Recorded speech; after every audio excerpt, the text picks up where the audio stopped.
না ঝর্ণা ঝর্ণা আরে এগুলো কি?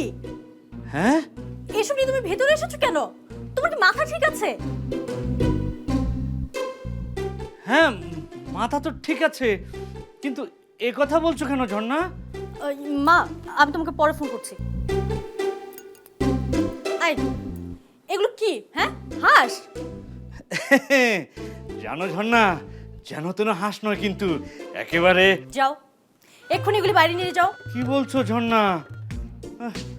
আমি তো এসব তোমাকে দেখানোর জন্য এখানে নিয়ে এসেছি।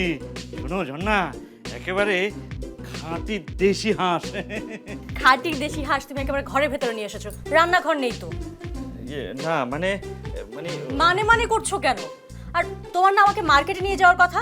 হ্যাঁ, তুমি তা না করে কি করেছো? হাঁস কিনতে চলে গেছো। তুমি জানো না আমি হাঁস খাই না, হাঁস আমার অ্যালার্জি আছে।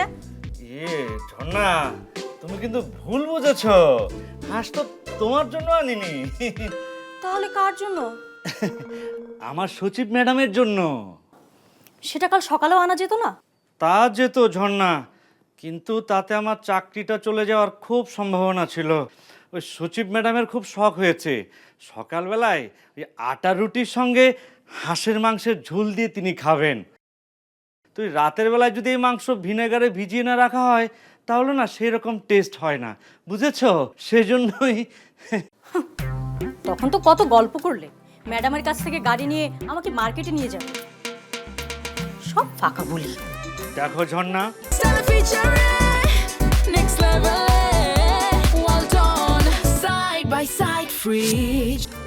ফাঁকা বুলি দেওয়ার মতো লোক এই খবিরউদ্দিন সরকার না। সত্যি কথা বলতে কি, ওই সমস্যাটা বাঁধিয়েছে ম্যাডামের ওই কুকুর কুটুর। কিছুদিন ধরে ওর পেটটা ভালো যাচ্ছিল না, তাই ম্যাডামের গাড়িতে করে ওকে ডাক্তারের কাছে নিয়ে যাওয়া হয়েছে।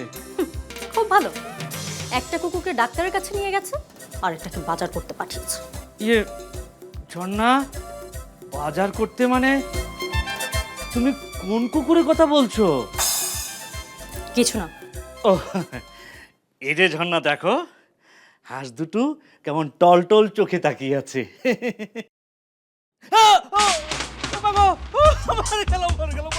কি হলো?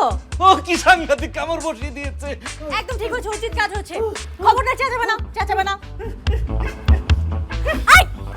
আরে কি করছো? দুষ্ট হাঁস কি সাংঘাতিক ভাবে কামড় বসিয়ে দিয়েছে। ঝর্ণা, এখন কি হবে? কি আর হবে, 14টা ইনজেকশন দিতে হবে। কি সাংঘাতিক, 14টা ইঞ্জেকশন দিতে হবে।